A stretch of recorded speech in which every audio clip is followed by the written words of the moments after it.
Are you sure you want to start the live event now? The event can last, yes, good.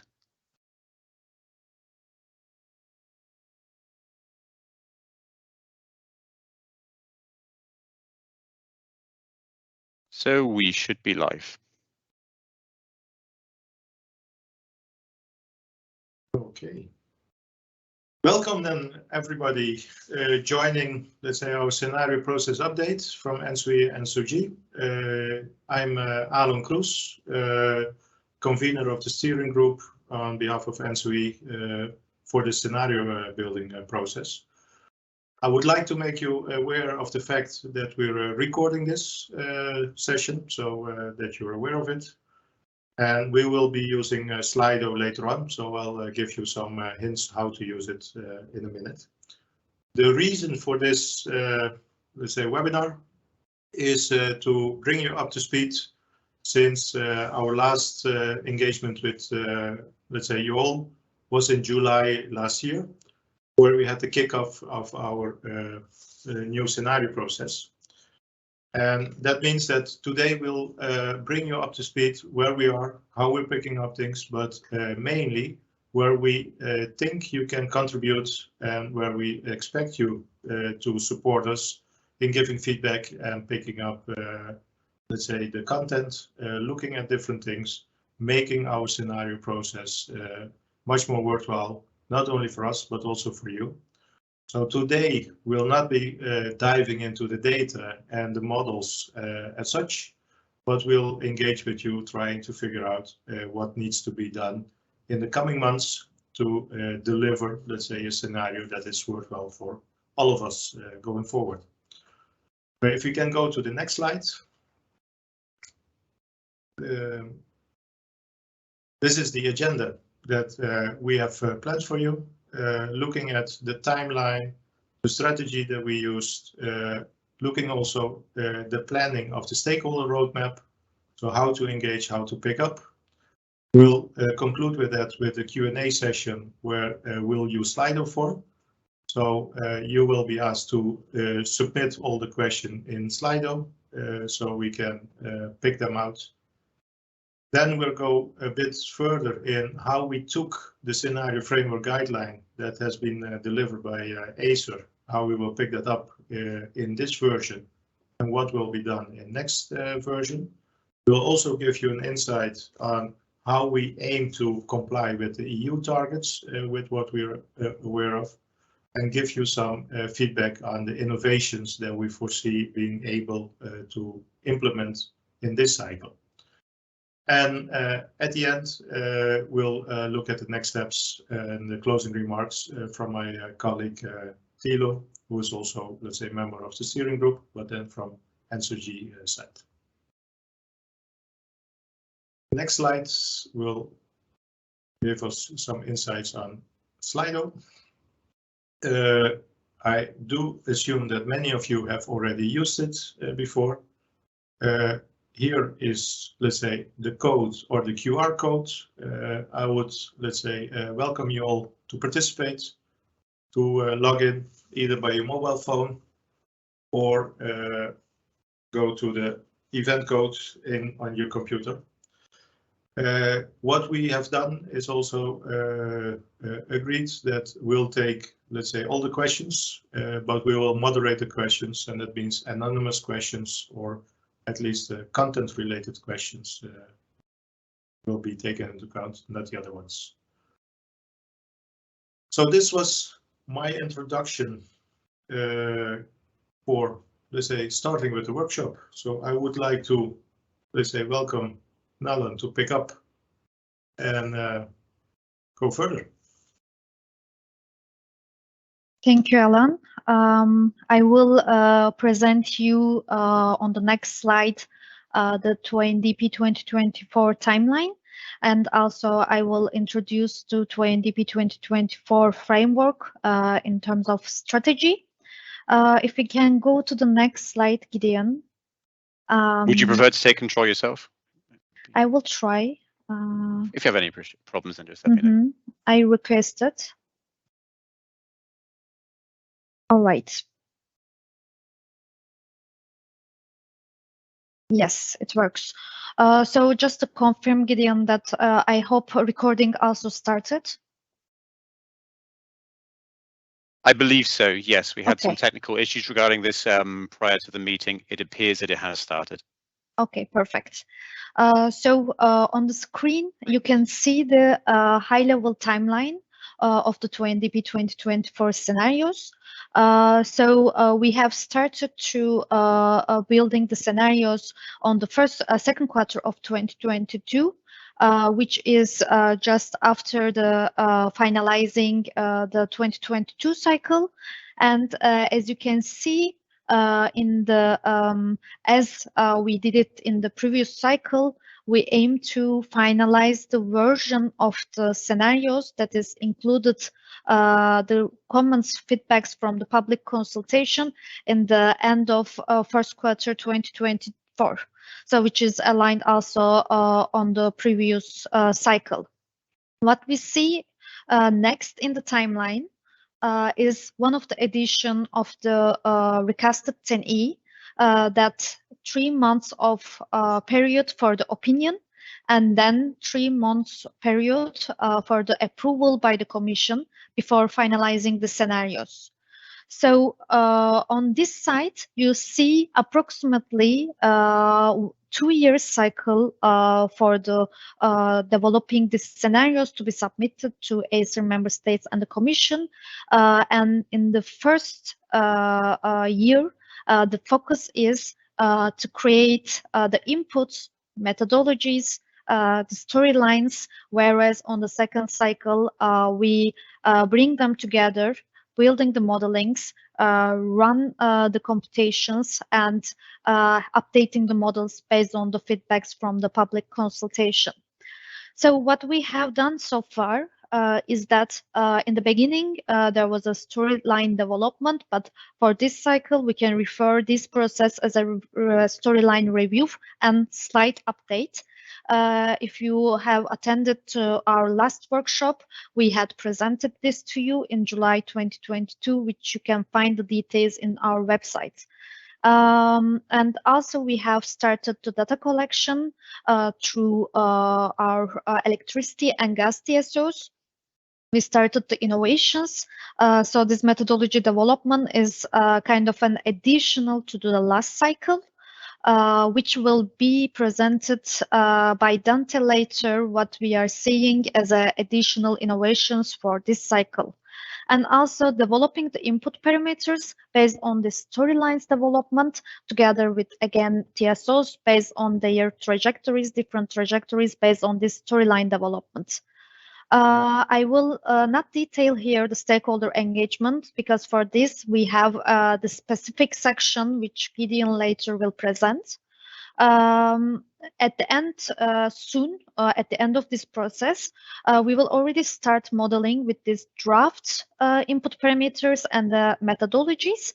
What we will do in addition, that we will, before finalizing the input parameters, we will have a public consultation at the second quarter of 2023 on these input parameters so that we can consider your comments and finalize the input parameters, and we run the models again based on these finalized input parameters. And with the results that we received, we will have a public consultation again, and based on your comments, we will finalize the methodologies and the results.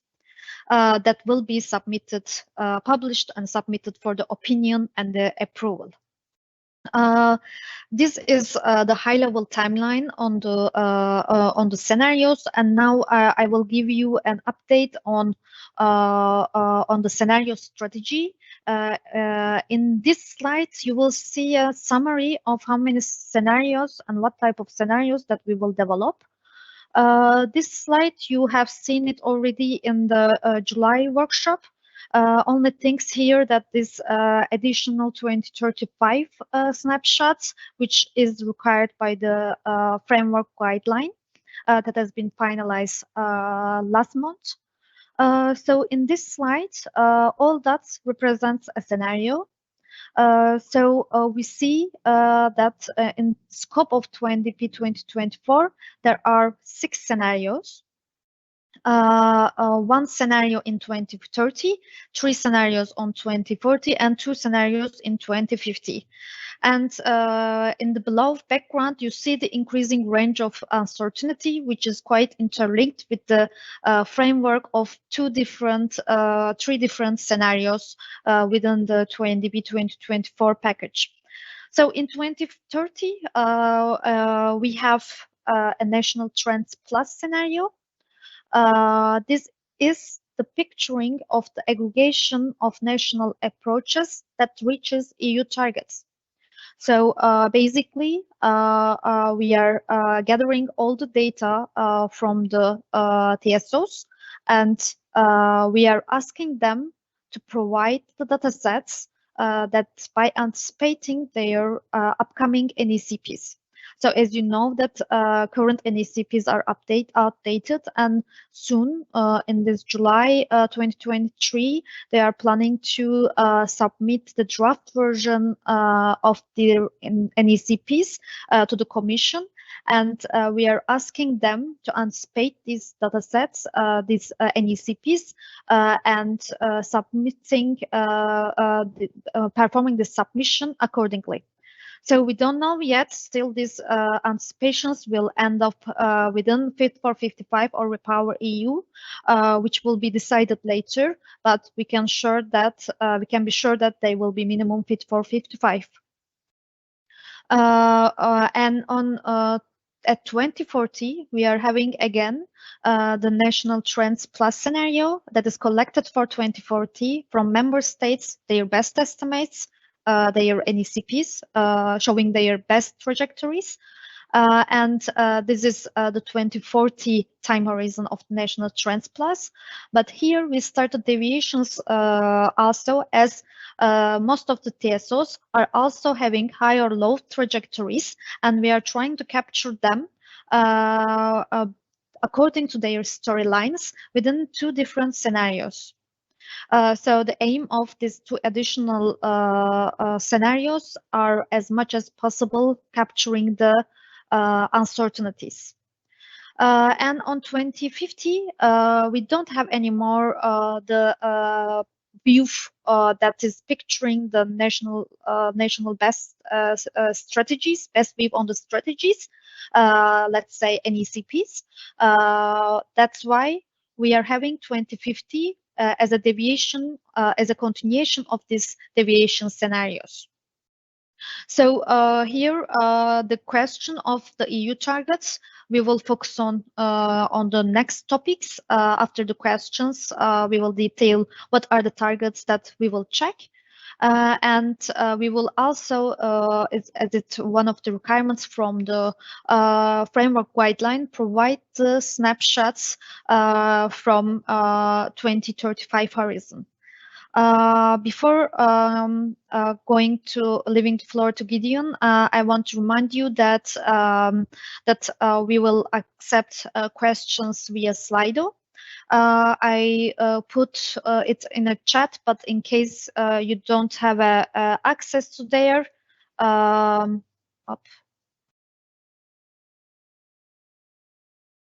it goes. Gideon, can you take the slides to the Slido package?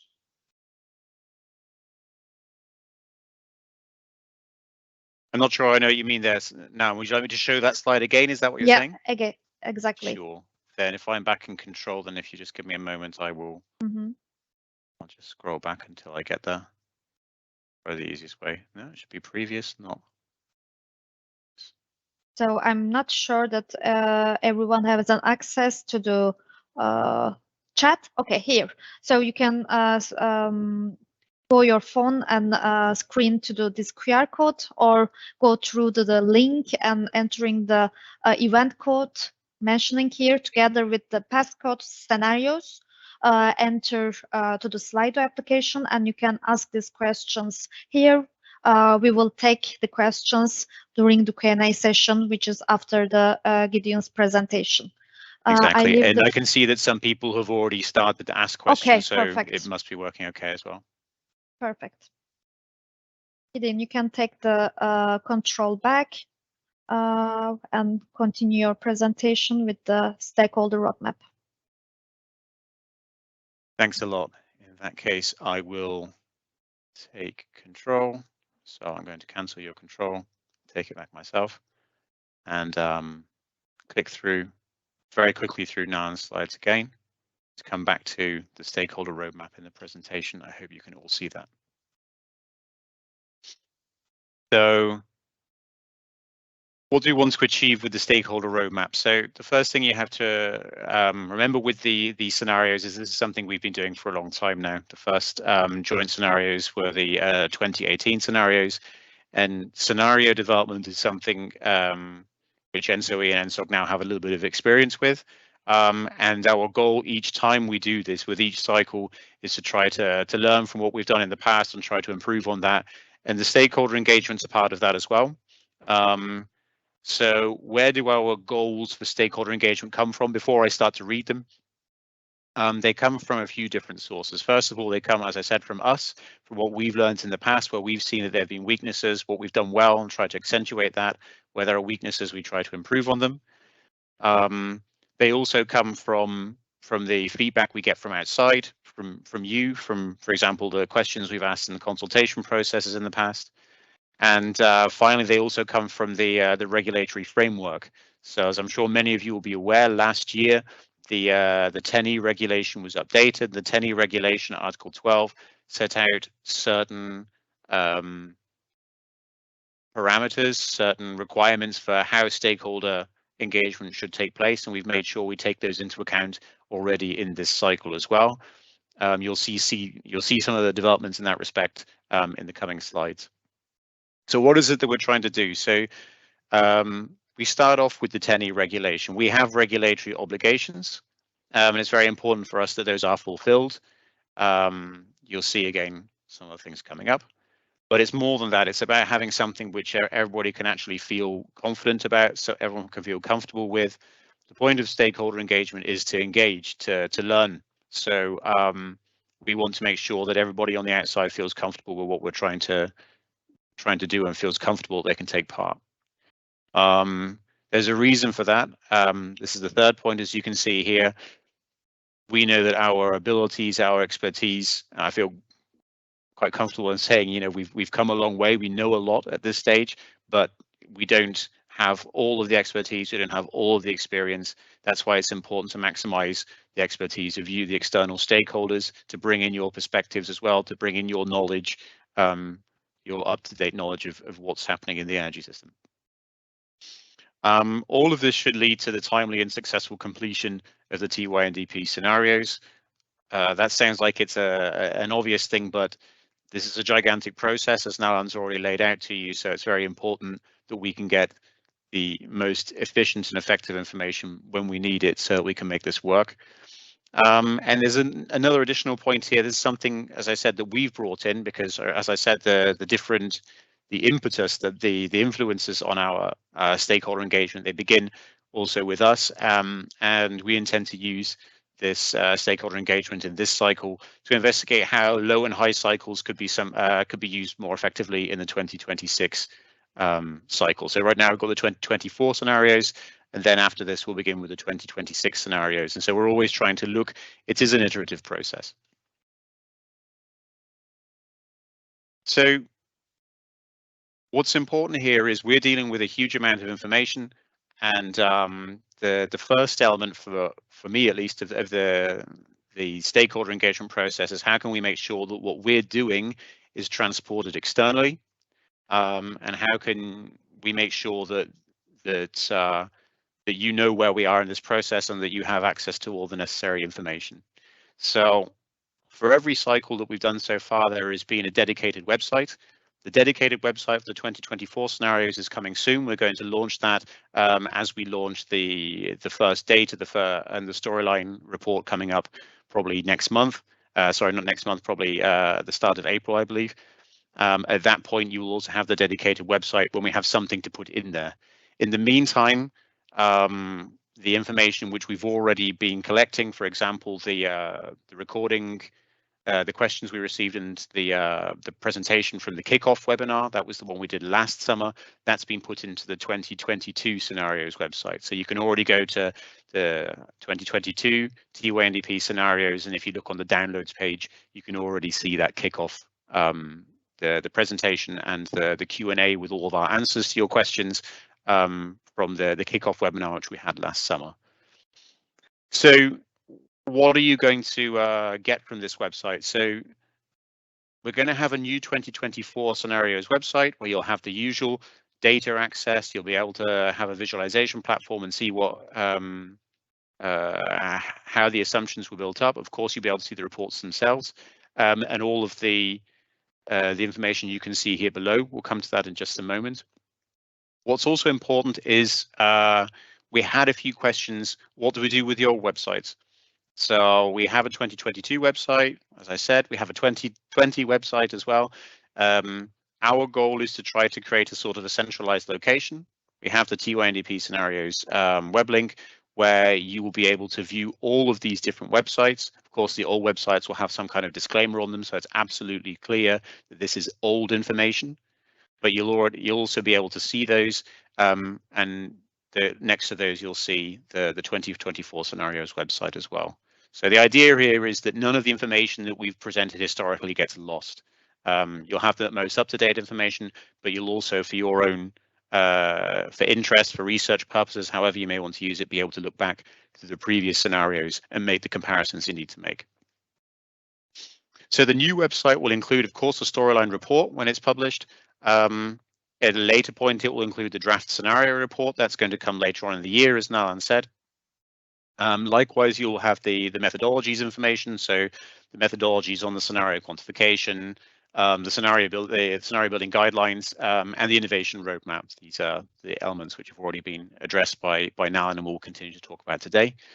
As always, when we have bilateral meetings, so that's meetings which we organize or are organized by you as stakeholders with external with us, then we make a record of those and you'll be able to find that there. You'll also be able to find the information on the consultations, for example, the presentations which we've used, the recordings of the meetings that we've had, such as this one. And every time we've done a Q&A session, you'll be able to find the questions and you'll be able to find our answers to those questions as well. Whenever we have data sets which we can publish, of course, you have the confidentiality requirements with some of these. So a lot of it will be aggregated, but as much as we can publish aggregated and disaggregated format, you'll be able to find that on the website too. And finally, as I said, the data visualization platform. Now, some of these elements won't be available right from the get-go because I'm sure you can understand we don't have everything yet. Some of it won't be available until after it's been modeled because we don't have something to share at that point. But if you go to our website and throughout this process, you'll be able to see it developing. You'll be able to find the information there. So how will we engage with stakeholders? I decided to do an events slide here because there are going to be a few events coming up this year, a few steps in this process where you as stakeholders will be able to get involved. And we want you to be aware of that. That's the whole point of this this process update webinar, to make you aware of what's coming so that you yourselves can be best prepared to get involved. So right now we've got the process update webinar, and then in May, June time, we'll have the first public consultation, and that will be on the input parameters. So by May, June, then you'll have the first opportunity to give us your opinion. Of course, before that, we'll give you something to deal with, so some information which you'll be able to look at yourselves. But that will be the first public consultation. And of course, when we do a public consultation, we will do a dedicated public consultation workshop. So you'll have the ability to ask us directly questions, and we will answer as much as we can in the workshop. And anything which remains after the workshop, of course, just feel free to get in contact with us. Drop us a line, email, or also use the public consultation to ask us those questions. After the public consultation, because the public consultation is always going to be quite general, we will start with the stakeholder roundtables. The stakeholder roundtables will offer us a bit more of a deep dive into specific topics where we feel we need more input data in order to effectively prepare the scenarios. I'll provide you with a little bit more information on those stakeholder roundtables in a couple of slides, so don't worry, we'll come back to that. In the third quarter of this year, there will also be a dedicated extra EU supply workshop, where we'll be, of course, dealing with exactly that topic. And then in Q3, Q4, depends on how we go with the timeline, you'll have the second public consultation. That will be on the draft scenario report. So the draft scenario report will be published. You'll have a chance to look at it, and then you'll be asked questions via a public consultation. As I said, for both the public consultations, your responses will be collected and they'll be made available on the website. You can see exactly then how we responded to those. And as before, with the first public consultation, there will be a dedicated public consultation workshop where, again, we will present the draft scenario report to you and you will have the opportunity to ask questions and we will try to answer them. So let's move on to the contact element. This is something we're also working on a little bit for this process. First and foremost, all stakeholders are invited at all times to provide any written feedback to our activities. If you feel there's something that you need to tell us, then tell us. We'll take that into account and we're happy to, we'll document that and put it on the scenarios website. Throughout the process, there may be the need for us to reach out to specific stakeholders to get information on specific topics. And when we see the need to do that, then the working group scenario building, WGSB, may reach out. And whenever we do that, of course, we're going to make a note of that, and that will be listed in the bilateral meetings. A typical one for us here is our contact to the Commission and to ESA as well, because we often have points where we need their agreement, we need their clarity from their side on specific topics, and there we reach out to them sometimes for dedicated support. But it's not just related to ESA and the Commission. We could go beyond that as well, depending on the need, reaching out to individual stakeholders for specific data, specific information. And like I said, all that correspondence and all of those bilateral interactions will be documented on the scenarios website.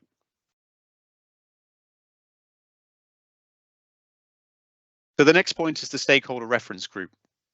And the stakeholder reference group is, I told you before that the impetus, the influence for the stakeholder engagement comes from a variety of different sources. And this one comes directly out of the revised 10E regulation, where you'll see in Article 12.3 that there is a requirement for us to engage with certain specific stakeholder groups and to involve them throughout the process, effectively to allow them to accompany the scenario development process. And that's something which was then taken into more detail, formalized by ESA in its scenario framework guidelines, which I believe were published last month, where they set out certain requirements for us. And the idea here is that a stakeholder reference group would be formed with representatives from all of these different stakeholder groups as outlined in the 10E regulation. And this stakeholder group would participate in the scenarios development process. In particular, it would participate in key elements such as the development of assumptions and how those assumptions are then reflected in the scenarios data. So this organization, this stakeholder reference group isn't something that we would be in control of. Our job is to facilitate it. That's the word which ESA uses. So our job is to help it be born, to be created in the first place. But then the group itself would act independently of us and it would administer itself independently of us as well. So their job then would be to provide us with timely and expert input whenever we need it, but also whenever they feel it's necessary in the development of the scenarios so that we can achieve our goals. As I said, one of our goals is the timely and efficient delivery of the scenarios. So this is where the stakeholder reference group is going to help us. So who would take part in a stakeholder reference group? So a lot of you might be getting out the 10E regulation right now and looking at the different stakeholder groups. We've listed them for you here. So the list that you can see on the screen is a list taken directly from the 10E regulation, Article 12.3. It's not our decision on these groups. It's a decision which has been made by the European Union, and we're very happy to use exactly those groups.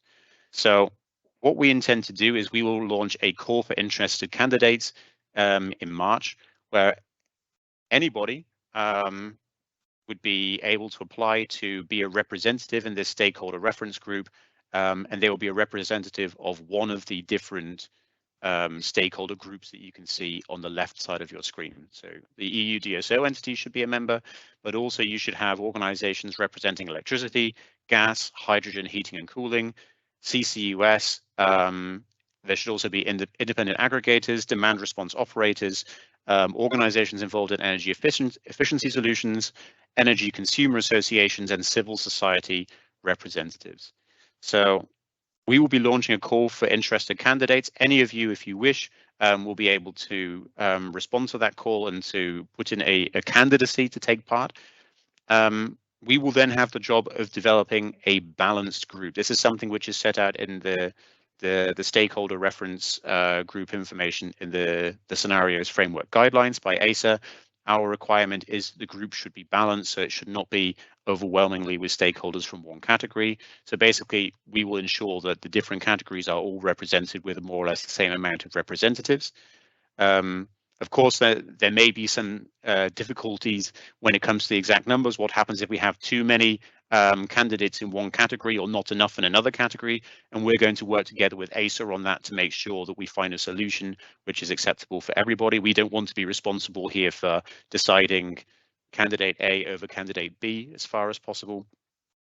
We would rather, if there has to be a decision on the amount of candidates, what happens if we get so many that the group doesn't work, then we will work together with ACER to make sure that whatever we decide is in line with ACER's scenario framework guidelines.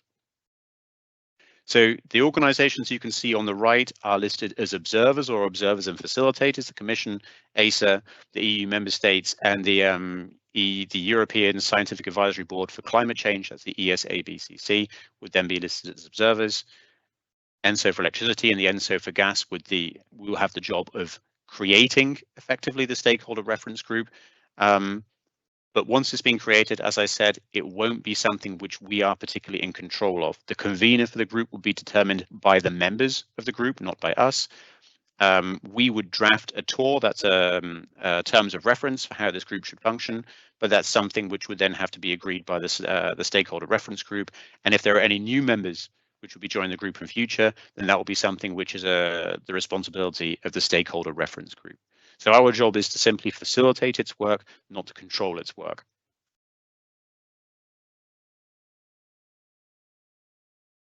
So going beyond this, so this is on the one hand, we've got the reference group, the stakeholder reference group, which is something which comes out of the regulation and out of the framework guidelines. But this, which I'd like to describe here, the stakeholder roundtables, which was also in my my list of events for this year, is something different. This is something which we decided we needed independently of what's going on with the scenario reference group, because we feel the need, on top of the public consultations, to also have a dedicated event where we can pick specific topics, work together with stakeholders, and get specific detailed insight. So what do we want to do? So first of all, we're going to pick those topics, and we're going to invite people to and invite stakeholders to a roundtable. So it might be over one day, it might be over several days. We haven't exactly worked out how the format will look for that. We would invite those stakeholders, and we will present them with specific, probably more detailed questions than you would have in the public consultation, and ask for their feedback on those things. Who will those stakeholders be? Well, clearly it will depend on the topics that we choose, but the participants should reflect the 10E regulation article 12.3, so that's the list of the stakeholders you saw on the previous page. And if necessary, if we feel that there are other organizations on top of that where we see that they will be able to create added value, then we would invite those as well to try to make sure that whatever we're doing is targeted, because this is something that we're looking at. This is something which is our goal to ensure that we're getting the most up-to-date information here. Of course, each roundtable will be summarized. So after the roundtable has taken place, we would then summarize the information collected there, and just like with everything else, that will go onto the scenarios website as well. So we've got a few different things coming up. I can imagine for some of you that's probably quite a few different things to be noting down. What I would say right here is we're greatly looking forward to get to your involvement, to having you involved in the process. Because yeah, this year is going to be a very busy year, and it's probably not going to work unless we get you supporting us on it. So before we come to the scenarios framework guidelines, if I'm not mistaken, now we have our first Slido session. Is that correct here, Nalan? Or do you do the framework guidelines first? Now we can get the questions from the Slido. However, I see only 2 questions right now. That's because the person Okay. who's responsible for accepting the questions was also the person who was presenting, which is me. Excuse me for that. So what I'll simply do is I'll start at the top and we'll go down. I see now we have 1, 2, 3, 4, 5, 6 questions. So I'll begin having a quick look at those. So the first question which came through from Ember was, if national approaches do not collectively reach EU targets, how will the ENTSOs tackle the process of adapting the scenario? Will there be discussions with the member states? I can take I believe this is what you were dealing with, Nalan. So maybe you'd like to take that one? Yeah, sure. It's a really valid questions that this step that once we collect from the national TSOs doesn't reach in the EU targets, what to do next. So the framework guideline already clarifies this process as as an extension amendment to those the TSOs data submitted will be done by the working group scenario building and then will be submitted for the stakeholder feedback. What we are doing currently that contacting with the member states is an option, obviously, but these options will be fall under the national TSOs. So of course, we have the EU targets on the European 27 on the aggregated level. So we need to check, gather all the data and check the aggregations to see where we are lacking. And in order to have a reference on where these national targets should stand, we had asked help from the Commission, which is the Commission's latest scenarios, but unfortunately these are not yet public, they are confidential, so we are looking as a reference to have an idea which member states we should talk to it. So it will show us in the process that the first step is contacting with the TSOs and through them contacting with the member states if there's an action can be done there or is planned to be done there, or if not, the last reserve, it will be the extended and amendment, which we don't really want to apply it, but rather ask TSOs and member state level have an agreement and number coming there that aligns with the EU targets. But if this is not the case, then we will need to amend it based on the references, European references, and then this information will be part of the stakeholder feedback.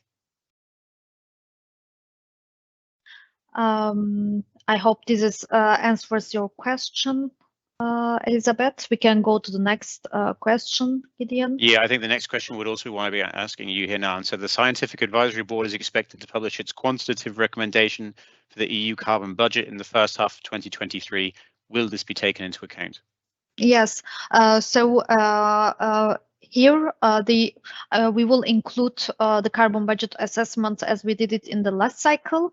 And if these recommendations arrives in timely in the process, we will definitely consider them. But also what we can do, we are also having some discussions already with the scientific board. We can try to proactively also to reach them. So that's a good point. And maybe I can take the next. Sure, yeah, no worries. Yeah. There is a question on NECPs. NECPs is referring to the national energy and climate plans of each member states develops. Sorry for the abbreviation that is not clarified. So can the Ministry of Energy in a non-EU country participate in the stakeholder reference groups? So maybe according to the TENI regulation, it's not actually foreseen, is it? Because it only says in the TENI regulation that you would have the EU member states there. Yes, and the member states' role as defined as an observer. Exactly. Yeah, what we have as a reference here currently the 10E text and also the text from the ACER framework guideline, but request for interest will be possible not only in the stakeholders referred there, but also additional stakeholders. But this should be also in line with the stakeholders groups that are defined there. So here, member states referred within the 10E regulation. We see it referring to the EU countries, but we can definitely ask your request for interest during the setting up of the stakeholder reference group as well. In future, I believe the role of who would be participants in the stakeholder reference group will be decided by the group itself. And so my recommendation here would be that as soon as the group is set up, non-EU countries could also ask to take part, and the group itself, I think, would then decide on the use or the need for that to take place. Because that's the other thing which is important to remember here. You're asking a can question, so it's not like you're directing it to us, but ultimately we won't have any decision. We won't have any decision-making power on who would be involved in this group or not. Yes, we will soon, as Gideon mentioned, in March, we aim to publish the call for interest, and which you will be able to find the details more clearly. Right now, what we are referring is only the ACER framework guideline, but we haven't yet developed this call for interest document. So I'll take over one or two of the questions here because I think they're relatively stakeholder based, if that's okay for you, Nan. I think I can do them quite quickly. So first of all, do you share the presentation after the webinar has finished? Yes, we will do that. It'll go onto the scenarios website. We might be able to find a way to get it to you even quicker than that as well, because if it goes onto the scenarios website, you won't see it for a little while. Maybe we can send it to you or post it on a website and send you that link. When will the scenario reference group start engaging in the T1EP 2024 scenario process? So this the reference group has to be set up 3 months after the completion of the framework guidelines. That gives us until April to set this group up. And then the group will begin to function thereafter. And while, of course, it will be an incomplete engagement in the T1EP 2024 scenario process because we started last summer. Already, as soon as it's set up, the group will start to function within the process. This detail will be presented soon on how we implement the scenarios framework guidelines. So their role will be clarified just in a minute. So one question I'm going to jump straight to here because it came from Julia Castelnuovo and it relates to exactly what I said, and then we can maybe already take the stakeholder roundtables and the stakeholder reference group and put that on one side, because some of these other questions are questions which I think might also be relevant for later in this presentation. So Julia asked, what is the link between the stakeholder roundtables and the stakeholder reference group? Do they have the same type of participants? Maybe just one more time, because I understand it's a little bit confusing. Similar titles and in many ways similar tasks to begin with. So on the one hand, the stakeholder reference group is something which is being set up. We are facilitating the setup, but the group will then exist forever. It will work in parallel to us and accompany our work in future scenario developments. So throughout the rest of the 24 cycle, then also into the 26 cycle, they will interact with the ENTSO-E, with ENTSO-G and ENTSO-C in creating the scenarios, providing us with necessary data and a certain amount of steer when it comes to certain parts of the process going forward. That group is not a group which we will be in control of. As I said, the members we're going to launch a call for candidates, and we have to ensure that that group is set up with members from all of the categories listed in the 10E, and to make sure that the different stakeholder categories are balanced. That's our job. Once it's set up, the group will govern itself. Stakeholder roundtables is something we're doing. It's a little bit of our way of filling the hole in the process, because the stakeholder reference group is just being set up right now. The stakeholder roundtables is a one-off thing. It's our idea, after the public consultation is over, we know that there will almost certainly be some topics where we need more detailed information, where we need in-depth information. And our idea was simply, we will invite stakeholders, put them all around a big table and ask them key specific questions so that they can provide that kind of input, in addition to what we're getting from the public consultation. Will it have the same type of participants? Yes, the same type of participants. I imagine a lot of the same participants, but not necessarily exactly the same. If we feel the need to have this particular research group involved in the stakeholder roundtables, or to have one of the observers perhaps working actively inside the stakeholder roundtables, then we will do that. That's going to be a decision which we'll make closer to the time. Okay, I'm keen for us to keep going with the presentation. So please keep asking your questions. There are a few more here as well. What I would do is, of course, if it's all in Slido, then the questions are going to be recorded. Every question which we've taken, which is listed here, we will then we will come back to you and we will answer, and we will provide the Q&A from those questions on the scenarios website. Maybe we can even do it sooner, as I said, because we want to make sure that actually the questions, the answers that you need can come as soon as possible. Please feel free to keep asking questions. And also, if you see the questions already here on the Slido, if you like one of them, don't forget you have the thumbs up function where you can say, yes, that's an important question for me as well. Click on the thumbs up and it goes up to the top of the list if it's more popular than the others. Okay. So, and with that, yeah, we have one more session at the end. Yes, exactly. We have another Q&A session before the end as well. So we'll still have another opportunity to answer your questions as well. Thanks a lot, Nalan. So the scenario framework guideline, who's taking over from me here?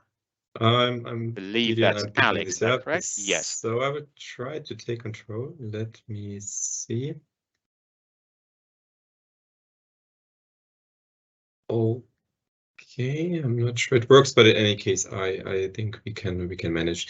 So I don't think I need a long introduction anymore, because the framework guidelines were mentioned a couple of times during this workshop, where they are coming from the revised 10E regulation, and the potential impact on the scenarios. What I would first like to highlight here is what different timelines the framework guidelines and the scenarios follow. So the ASA framework guidelines, they were developed throughout 2022. So first was the draft, then there were the public workshops in July, beginning of August. I think it was 5 in total. There was a public consultation on the framework guideline on the first draft. And then there was a period where ASA took this feedback into consideration and finally published the framework guidelines on the 25th of January this year. So that's where the first final scenario guidelines were published. If you follow now this line down to the ENTSO-E and ENTSO-E UNDP 2024 scenario cycle, you get already the feeling that this is kind of in the middle of the scenario process. So we have started our scenario development process in April 2022. We have already started the storyline development. So we looked into how can we improve our storylines. We have started to think about the modeling methodologies, innovations, how to all factor this in. We have started the data collection. So we ask our TSOs, our members, to provide data for the certain scenarios. All of this is not finalized yet. So this just means that these elements have been started. So storyline development, modeling, innovation, and data collection is still ongoing. So we are in the middle of the scenario building process for the 2024 scenarios when the final framework guidelines were published.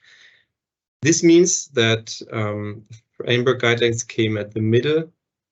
And this, of course, has implications how we can comply with the framework guidelines. Gideon, I think I need to ask you to click for the next slide. Okay, that was one too much. Can you go back one?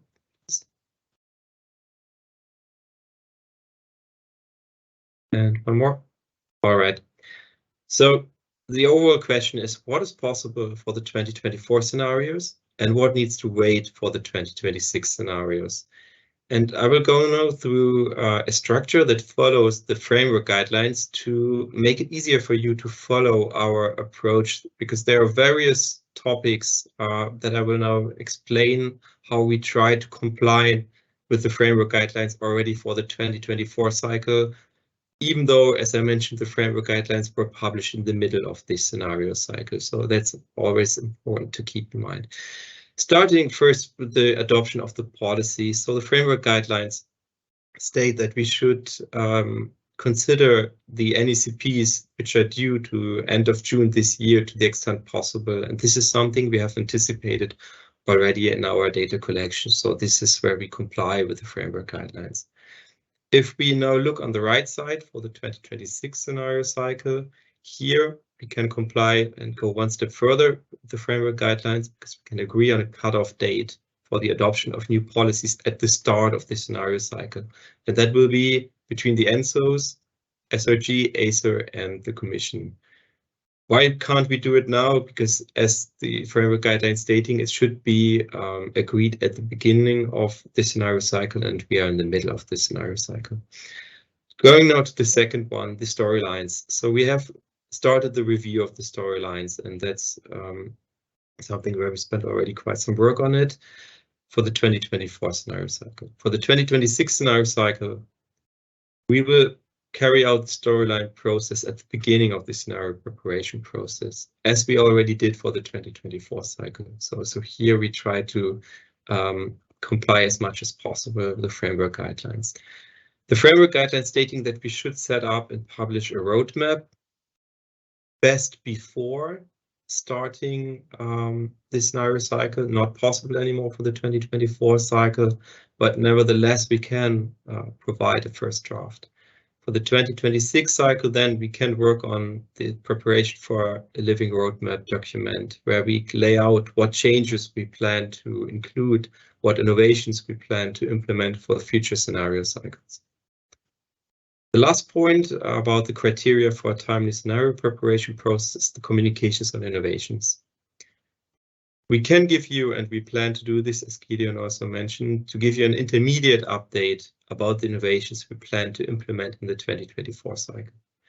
We are, I would say, advanced in developing methodologies, testing, so to see if there's a proof of concept that works, which means we can give you even better, more solid information about the innovations to be implemented this scenario cycle, because we have already be able to test them to see if they work. For the 2026 cycle, we plan to communicate clearly on the innovations that we intend to implement in that cycle. But here, a small disclaimer from my side. We can talk a lot about innovations, but as we also experience again in the 2024 cycle, not all innovations that we would like to include to implement in our scenario cycle works. It could be because of restrictions regarding the data set. It simply could be because we don't have the resources to put the model upside down to implement this. So keeping in mind that we communicate on innovations, we will be as transparent as possible, but that's not a guarantee that all the innovations that we will state for the 2026 scenario cycle will in the end work. Next slide, please, Gideon. Okay, thanks. So now we are looking at the whole topic of the criteria for robust objective-driven scenarios. This framework guidelines state that we should look at the 2035 time horizon. That's something that was initially not included in our scenarios. What we're going to do to comply with the scenario, with the framework guidelines, is that we will provide a snapshot of the 2035 scenario time horizon. I think that's something that Nellen has already pointed out in her report in the beginning of this workshop. How do we factor in the request by the framework guidelines to include high and low economic variant? So we will engage with the stakeholder reference group to discuss there how we can take into account low and high economic growth as main driver for our storylines. This is in particular important because throughout the last years and scenario building cycles, this one has never been selected as a primary driver. So we need to see what is the opinions in the SRG, how can we even shape a scenario following high and low economic variant. This will already take place for the 2024 scenario cycle. Even though I think that was also mentioned by Nellen and Gideon, we need to be a bit careful to see how fast we get the SRG up and running. So, but nevertheless, that's what we aim to discuss for this scenario cycle and for 2026, and that's linked to the 2024 scenario cycle discussion, is how then actually to implement these variants so that they can serve as stress test of the central scenario. I think that means that there are some really interesting discussions ahead, if I'm honest. Then looking at the next topic, scenario and era process. So as we did already in the past, we try to align these two processes, and what we will do, we will be more transparent there. We will publish in our report the major differences on the inputs used in the era process and the scenarios, and we will explain if there are major deviations from one to another. And the last point on this slide about the objective-driven scenarios, the risk assessment.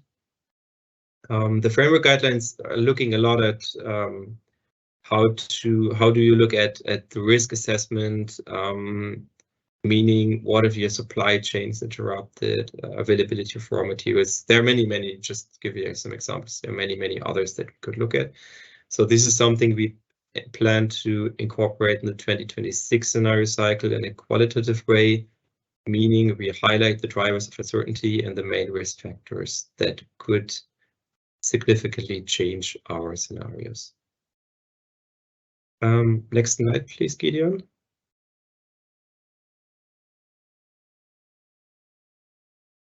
One last element regarding the criteria for robust objective-driven scenarios is how to factor in regional differences. And that's something we will look at in the 2026 scenario cycle. For example, how can we take into account different regional commodity prices? How can we factor in different technology costs that diverge between north and southern part of Europe, for example?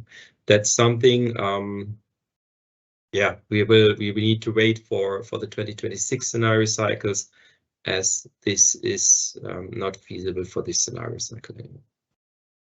Looking now at the last big topic, the criteria for transparent, inclusive, and streamlined development process. The start of the stakeholder reference group, that was already mentioned in this workshop. So we will create the stakeholder reference group within 3 months after the adoption of the guidelines. So this means April. And then for the 2026 scenario cycle, I think that's not a big surprise, is that the stakeholder reference group shall be fully operational. Last thing about the stakeholder engagement plan. So to address the request from the framework guidelines to publish process timeline and stakeholder engagement plan before the start of the scenario cycle, we plan intermediate stakeholder workshops to ensure that we can engage with stakeholders and that we can include all stakeholders in the process. So that's something, it's a bit different from what the framework guidelines state, but the framework guidelines state that we should do this at the beginning of the scenario cycle. That's not possible for this scenario cycle anymore. So we do our best to keep up with this requirement. And then the last one, if we look at the 2026 scenario cycle, then we intend, of course, to publish a process timeline and stakeholder engagement plan before starting this scenario cycle. So to wrap up, to conclude, even though the framework guidelines were published when we were already in the middle of our 2024 scenario cycle, I think we will pick up many elements that are stated in the framework guidelines. We try our best to also adapt requests of tasks to do at the beginning of the scenario cycle, like publishing a process timeline, to adapt this in a way of intermediate workshops, information, etc., etc. So this means some things needs to wait until 2026 scenario cycle, that's clear. but the major elements we can already include in the 2024 scenario cycle. And this, I guess, I give back to you, Gideon.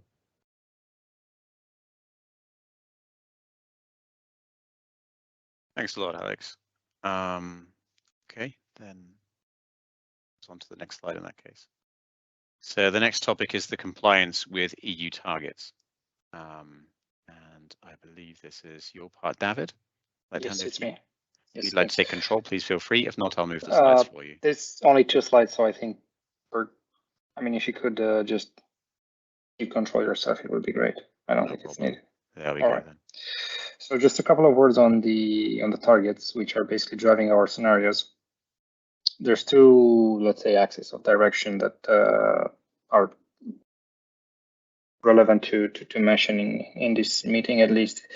One is the fact that all scenarios that we are developing together have to be aligned according to Article 12, Paragraph 1 of the 10-year regulation with the Union's 2030 targets for energy and climate, and as well to the 2050 climate neutrality target, right?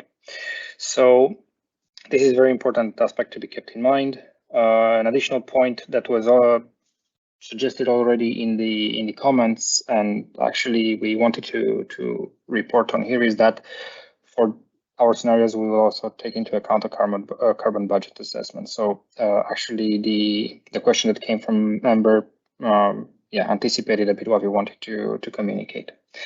With respect to the targets, if we take a look at like the 2 time horizons in which we have to respect a couple of them, we have 2030 on the one hand, and here we just put there some numbers for minimum targets, but take them with, let's say, a grain of salt if you wish, because at this stage we know that there are minimum targets, but we do not know for a fact today which of the 2, let's say, European Commission scenarios we will use. This is going to be a decision that we will take a bit later in the process. But if we refer to like the Fit for 55 process, which is the minimum set of targets that we have to comply with, we're talking about a 55% greenhouse gas reduction compared to 1990 levels. We're talking about 9% reduction of final energy demand compared to the 2020 European Commission reference scenarios. We're talking about a 40% rest share in the overall energy mix. And on top of that, we have some non-binding agreements introduced or specified or introduced in Article 14, Paragraph 1 of the 10-year regulation. In 2050, the most important target, and yes, let's say the critical target that we have to comply with, is basically carbon neutrality, is a carbon neutrality target, on top of which we have the 2050 offshore targets specified in the same non-binding agreements with the member states. So this, like, the targets are like one axis of direction for our scenarios, and a second axis of direction is in the next slide, Gideon, please, and is represented by the fact that our scenarios have to comply with the energy efficiency first principle. What does this mean? On the one hand, we have the national trends scenario that Nalan introduced. And here, as she mentioned, basically we're relying completely, if not almost completely, on data provided by member states, which means that we expect in the data set that we receive, and we have, we expect and we check ourselves that the data sets that they send to us are compliant to this principle. And just to give you a feeling of like what we're going to check in the process, we want to make sure, and we will make sure, that the 2030 EU final energy demand and primary energy demand targets are met. On the other hand, if we're talking about the DE&G, so the deviation scenarios, things are a bit more complex, if you wish, because since we have a larger degree of flexibility in modeling these scenarios, then energy efficiency measures are embedded in these models via a couple of say, features. We have on the one side demand side features such as renovation rates. We can play with that, or like EV demand development throughout the years. Whereas on the supply side, we have all sorts of technologies that contribute to these energy efficiency measures and let's say demand side flexibility, such as power to gas, heat pumps, hybrid heat pumps, electric heat pumps on the heating side, or even district heating if you wish. That was more or less it. So I think I'm going to just pass. I'm going to leave the floor to Dante, I think, and I look forward to your questions on Slido. Thanks, David. And I will, exactly. The next topic is the innovations in the 2024 cycle. Dante, I'm going to hand over control to you. Great, thank you very much. Can you hear me okay, first of all? Yep, loud and clear. Okay, so I'm Dante Powell. I lead the innovation stream in the scenario building process. And today I just want to give a very high level overview of what the innovations are in the 2024 cycle. As we mentioned at the start, we won't go in any detail here, but we just want to give the general kind of direction. Okay, perfect. So this year, in comparison to the 2022 cycle, there will be 4 innovations that we will be focusing on. At the start of the process, we always have a list of innovations, about 10 innovations that we have, but based on the resources and the time, we can only choose a select few. So I'll go through the 4 that we've chosen. So number 1 is the hydrogen modeling. 2022, this was the first time we did an integrated hydrogen modeling process within the scenarios where the electricity and the gas system were interlinked. This time we want to continue with this ambition, but there will be some small changes that we will implement and some innovations that will be added. So first of all, we'll have hydrogen zones as normal. We'll have 2 zones. One zone will operate a hydrogen market in the same way that you have electricity market or you have the methane market. And the second zone will look at the hydrogen that's produced outside any hydrogen market. So this may be for, electrolyzer connected to a steel plant where they just want to buy rest from the system and create hydrogen for the steel reduction process. Markets with hydrogen. We will add a third configuration here, and there we will look at the production of synthetic fuels. So here we need to look at the role of a variation of synthetic fuel. So this could be synthetic methane, this could be e-kerosene, this could be e-bunker fuel, e-diesel. But these are the kind of synthetic fuels that we can look at. We'll also look at the importation of hydrogen, of course, but also what is the role of other imports or hydrogen carriers such as ammonia. So that will also be looked into. And then the last, I guess, notable innovation that we will do regarding this would be the connection of CCGTs with the hydrogen system. So we will connect the hydrogen model nodes to gas CCGTs or hydrogen CCGTs, just to ensure that the availability of the hydrogen is there to be used in power generation. And from there, you can see the role of hydrogen within the electricity system through CCGTs. Those are the main innovations, and those are the main ways that we are innovating hydrogen. The second is EV modeling. So in the previous process, we did do EV modeling for the first time, but this was, let's say, a more crude methodology where we represented EVs as batteries. We had lines, nodes, all of these things to kind of assimilate what EVs would look like. This time we're using a little bit more of a refined model, and that will enable us to take into consideration other EV attributes such as demand side shifting. So this was something that we couldn't take into account before, but there'll be different bands of demand side shifting. So let's say 6 to 12, 20% of EVs can delay their charging rather than just a plug and play where they plug it in and the EVs are charged automatically. This enables us to look at price configurations within the model and support the reduction of system costs in terms of getting to the EU targets that we need to. On top of the demand side shifting, we will also be able to look at things like vehicle to grid, what will be the role of vehicle to grid, and yeah, other attributes as well. Mainly here in the EV modeling, we're looking at the passenger transport. We can do trucks and we can do buses, but these will have pretty much static profiles, we imagine, and the contribution to things like demand side shifting and vehicle to grid may not be as prominent as you would see in passenger charging. So that's the EV modeling.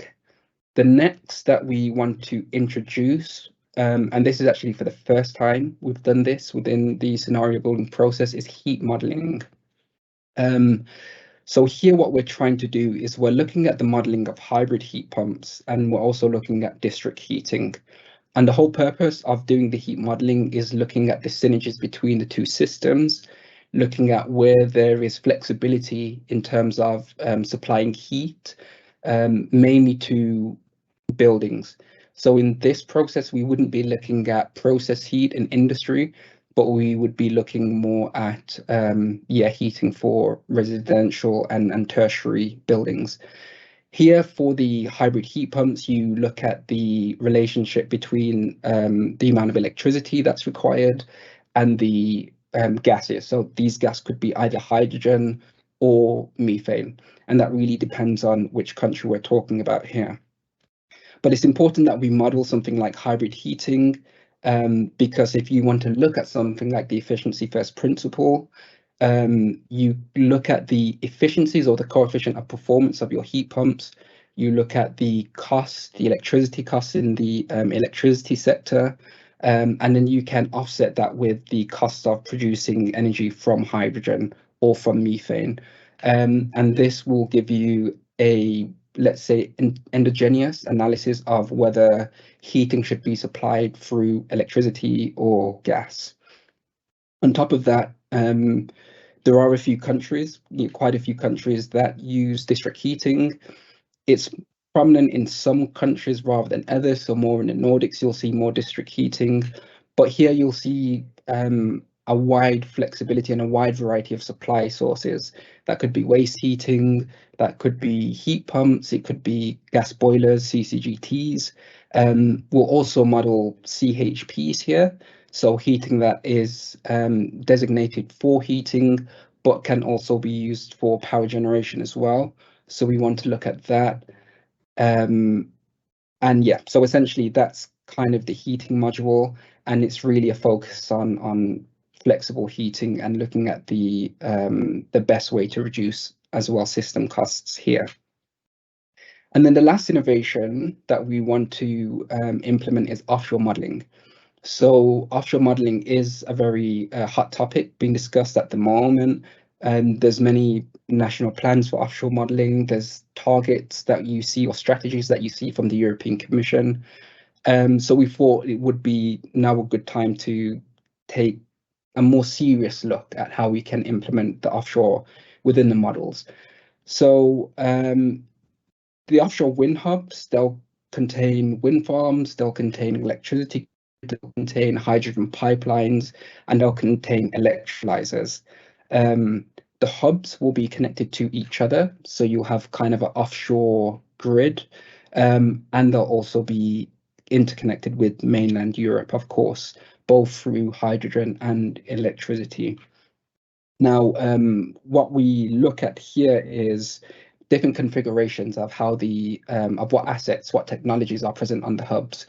So you could have a hub that's designated to create hydrogen. You could have a hub that's designated to create electricity and provide that onshore, or you could have a hub where there's flexibility and it has both options. So more so the curtailed energy can then be used to create hydrogen, which can be sent to the mainland. In offshore hubs modeling, we don't just limit it to the offshore hubs. We also consider more nearshore or radial connections, and we look at radial connections in both AC and DC. So we take into consideration all of the different prices for all of these different technologies, and then that will be built into an expansion model within the scenario building process. And then we can see what the development of the offshore hubs look like in relation to the storylines that we have for the top-down scenarios.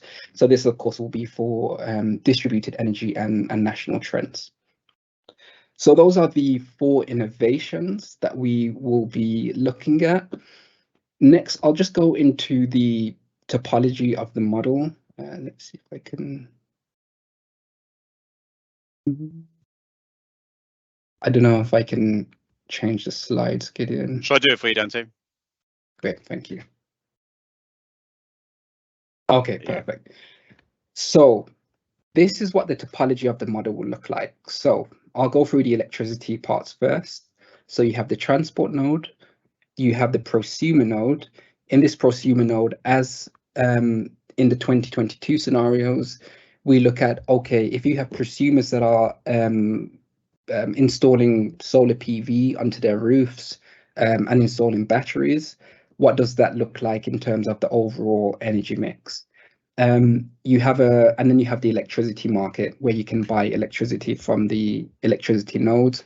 Of course, that's the typical market, goes through to transition grids, goes into the distributed DSOs, goes to the utilities, and then we buy electricity.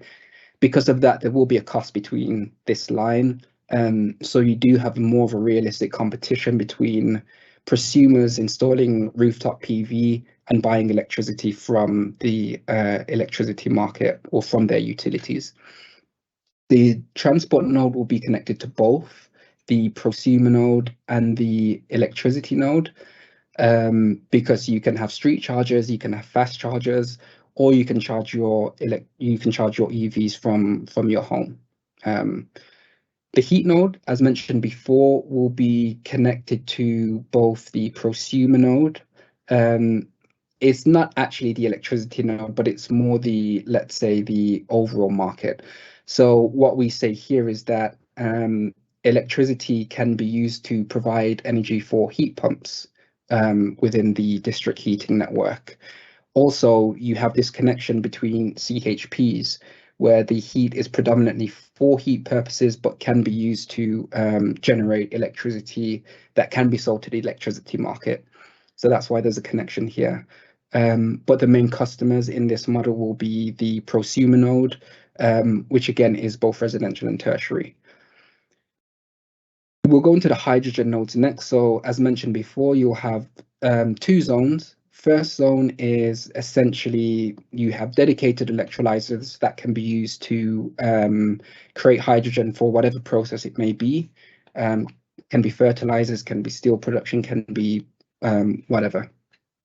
And then in the second zone, you will have a hydrogen network. So this is where your hydrogen market.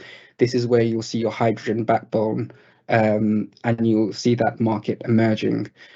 Between here, you can see hydrogen going into the electricity node. So that's for power generation. We will have shared res. So this is res that's developed for dedicated hydrogen, but you may see as time goes on that this curtailment can be reduced and that energy can be sold into the electricity market. And then coming out here are your synthetic fuels. So again, you can have synthetic natural gas, you could have ammonia, and you could have e-fuels. Here you see a configuration where there's pure dedicated res. So this is res that's really just created. You could have a business model where, let's say, I want to create electrolyzers and renewables just to provide hydrogen into the hydrogen market. So that's a valid business case. And then the last thing you have here is the offshore wind hubs.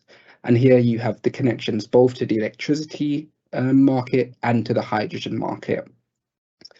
So this, and I guess the last thing here is the electricity going to both the hydrogen zone 1, zone 2, and hydrogen zone 1. So that's just hydrogen, that's just electricity from the electricity market, supplying electrolyzers in order to feed hydrogen into the hydrogen network. So this is a kind of high-level view of what the scenario topology looks like, and what we plan to model. There'll be different investment options, so it's mainly going to be renewables, wind and solar. We will look at the investment of grid, like electricity and hydrogen grid, and we will look at the investment of electrolyzers in order to provide that hydrogen. So yeah, so this is the kind of a snapshot of the innovations that we have for the 2024 cycle. Again, it's not a very in-depth view, but as I mentioned before, we will have documentation on this, as we always do, with the full methodology of how we created the methodology, the data inputs, and of course, when the just scenarios come out, everyone will have access to the data used for this. So yes, so that's all I wanted to discuss today. I think we are right on time, so I will hand back over to Gideon to see if there were any questions in the Slido. Thanks, Dante. And yes, there were some questions, so let's have a quick look at those. I'll start with the questions which have got the most thumbs up. So if anybody sees anything there which they particularly like the look of, give it a thumbs up and it'll go close to the top of the pile. So the top one right now, how is multi-day energy storage being integrated into the scenarios? Who'd like to deal with that? I guess I can deal with the energy storage. So energy storage for the scenarios, we will be looking at various forms of energy storage. Of course, you'll have the batteries, transmission level batteries. You will have the prosumer level batteries. You will have hydro storage, which is storage for the electricity system. You will have hydrogen storage. So these are storages where you can look at steel tanks, aquifers, things like this. And then also within the zone 1 of the hydrogen storage, you have steel tanks. So this is storage used for hydrogen that can be kind of used for a buffer in the process. So if you're not connected to the hydrogen market, you can produce hydrogen. Of course, that will come from renewable energy, but you want to ensure that you can store it so that you have sufficient hydrogen for the processes that it needs to fulfill. So that's 5 types of storage that we have. Some will look more seasonal, so that's going to be more your larger salt caverns. Some will be daily, some will be weekly. So there's many kind of variations of storage that we have in the model. Thanks a lot, Dante. The next question in the pile is, since not all full or observer members of ENTSO-E are in EU 27, what are the targets at 2030 for those countries to be considered as NT+? Maybe, Alan, you could come in on this one, as someone from ENTSO-E. Yes, we will make the check only for the EU 27.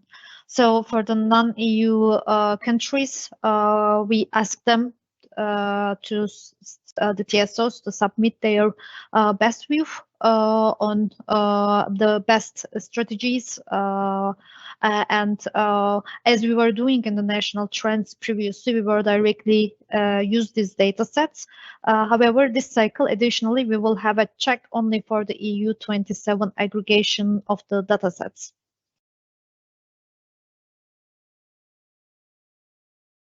Okay.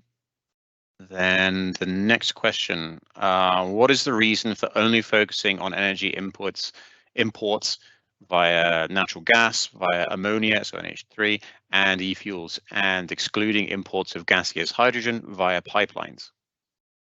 So we won't be excluding the imports of gaseous fuels. What I wanted to show here was more so the innovations that we're creating within the scenario process. So we will still have imports coming from different supply sources. For example, you could have imports from Norway. You could have, well, hydrogen imports from Norway. You could have green hydrogen imports from Morocco, and even places like more Eastern Europe. So we don't only focus on these. These are only the imports.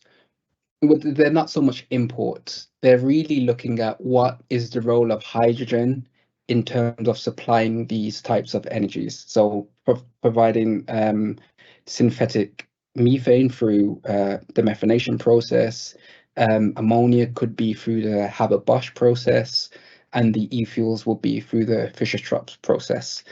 So that's what we're focusing here. But I'll take the comment into account just to make the slide a little bit more clear in future. Thanks, Dante. The next question, another one for you, I think. The innovations in the 2024 cycle. What about utility scale battery storage? So utility scale battery storage. So there's two ways that you can do this. So we will have utility scale battery storage. That's for sure. We have kind of the starting levels that come from the TSOs, and we put those in the models. In the previous scenario processes, to increase the amount of utility scale batteries, we had to kind of do this ex ante through trajectories. What do TSOs see as the highest, lowest values? How does that relate to your renewable energies? Things like this. What we are trying to do within this scenario process is use the investment model to determine how many batteries should be installed and what's economic in terms of the capex cost of the batteries and things like this. So this is what we want to do in the 2024 cycle. It's still in testing, so we don't know if it will 100% be successful. But regardless, there will be utility scale batteries, which is differentiated by scenario in the 2024 cycle. So for sure, we will have those. Super, thanks a lot, Dante. Next question, which software is ENTSO-E using? It's saying ENTSO-E here for energy planning and also for power system analysis. Since it's an ENTSO-E specific here, then maybe Nan, you take that one. Yes, we are using more than one software, but for sure they include Plexos for the multi-temporal planning and also ENTSO-E. But there are also other softwares that we develop scenarios in order to compare the differences between the softwares to see the robustness, which I'm not sure additional softwares, but at least there is ENTSO-E and Plexos.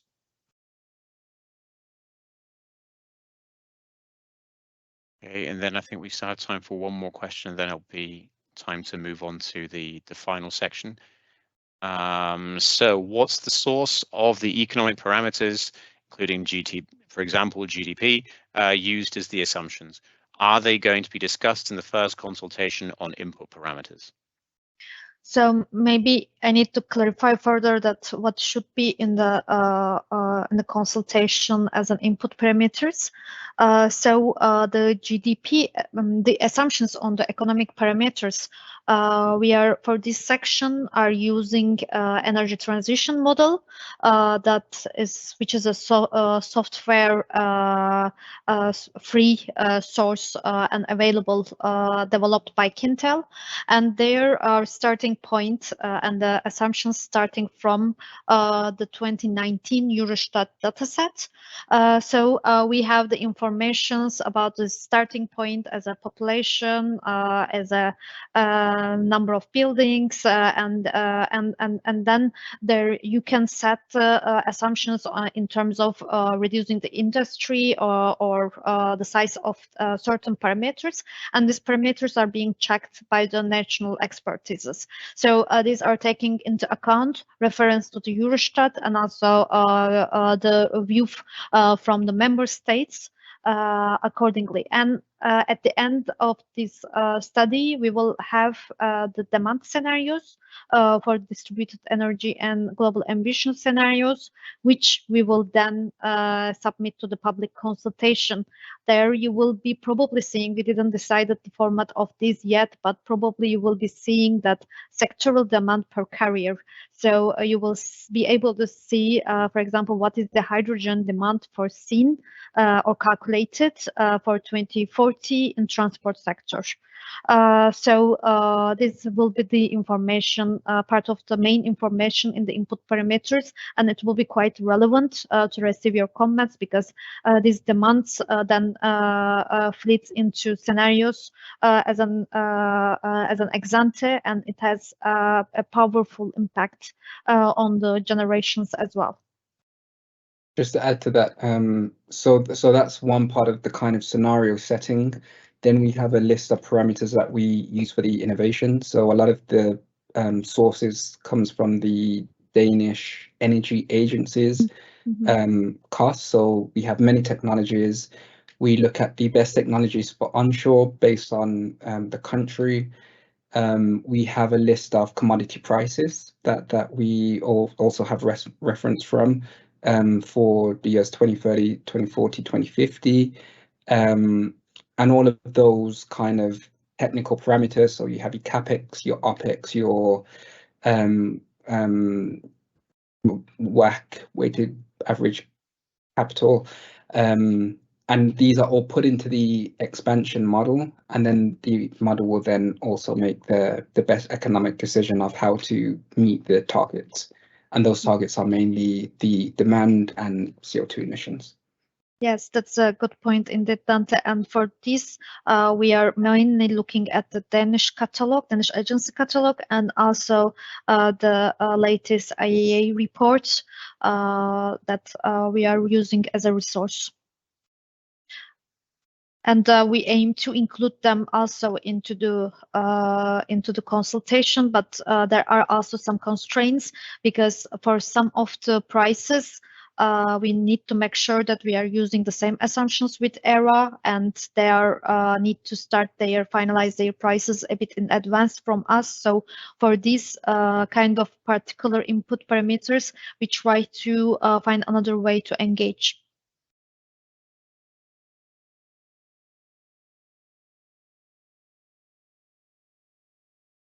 Okay, so at that point, we have, as far as I can see, 12 questions remaining. We're not going to have time to deal with those questions today, but that doesn't mean they'll be forgotten. All those questions will be taken on board, they'll be taken away, and there'll be a written response provided. We will do a full written Q&A for everything remaining, including the questions which we've already answered. They'll also be included in there, so you can see all the questions which were asked. And that will be then provided back to you. At the latest, we'll have it on the 2024 scenario website. I think the goal should be to get it out sooner, because that will be too late, in my opinion. So that's something we'll be working on now internally. But we aren't finished yet for today. We've still got some more sections. I'm handing over now to, I believe it's to Thilo for the next steps and the closing remarks. And Thilo, are you there?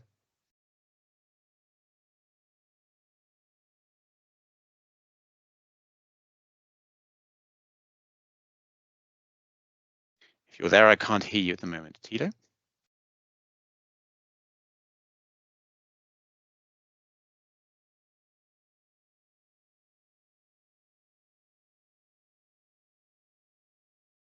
Let me just check you're unmuted.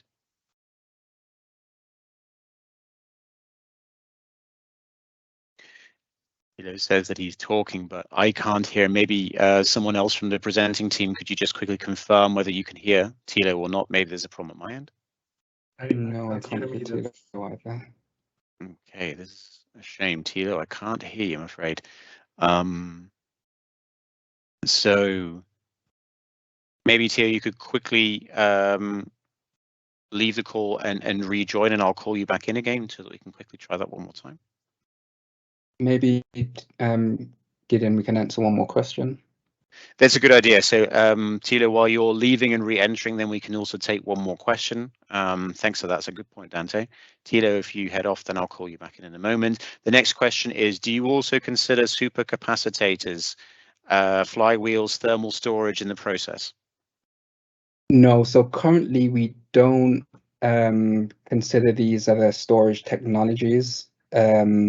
It is something that we have thought of, but yeah, we in terms of the value of the innovation compared to the others, we didn't see it the highest.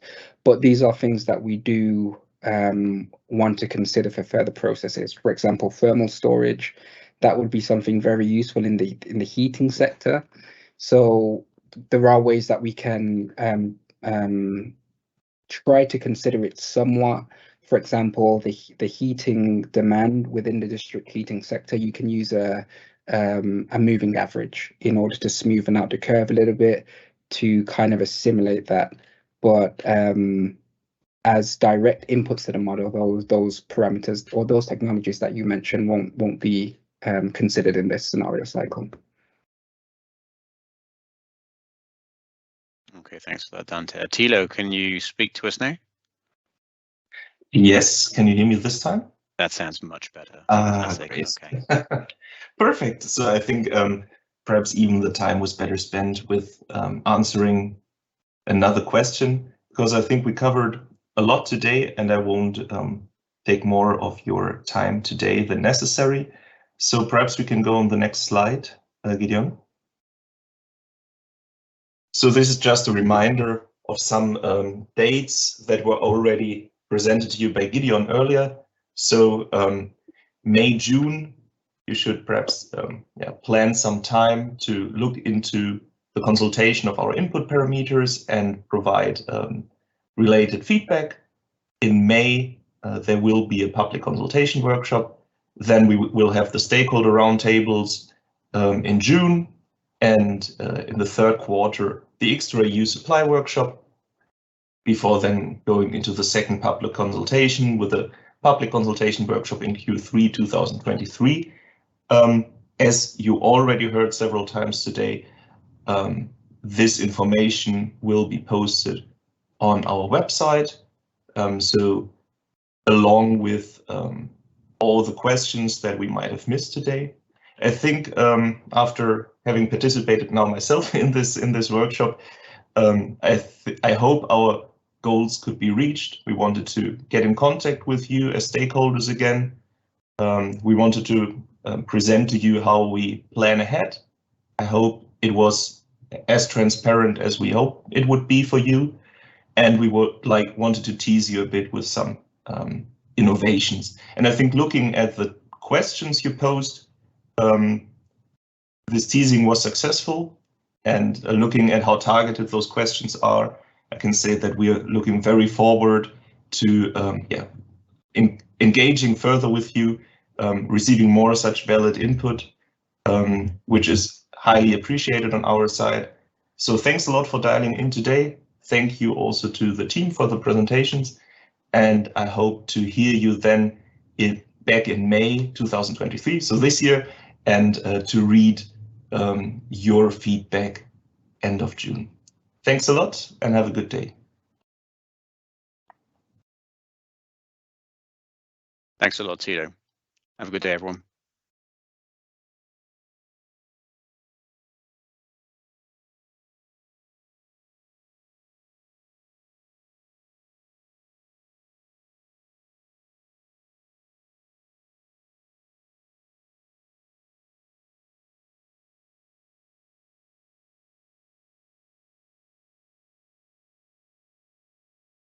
And with that, I will end the live transmission.